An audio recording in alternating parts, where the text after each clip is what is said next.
Kaleshwaram project పైన విషం దక్కిండ్రు. ఈ ప్రాజెక్ట్ తోటి ఎవరికి లాభం లేదు. ఇది పనికిరాని ప్రాజెక్టు.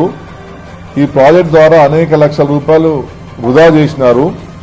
ఈ ప్రాజెక్ట్ తోటి రైతులకు ఏమీ లాభం జరగలేదు. అసలు ఈ మొత్తానికే ఈ ప్రాజెక్టు అనవసరమైన ప్రాజెక్టు ఈ తెలంగాణ రాష్ట్రానికి అని చెప్పి వారు ఏదైతే మాట్లాడిందో దాన్ని మేము తీవ్రంగా ఖండిస్తున్నాం. నిన్న బండి సంజయ్ గారు మాటల వెనుక చంద్రబాబు నాయుడు గారి హస్తము 100% ఉన్నది.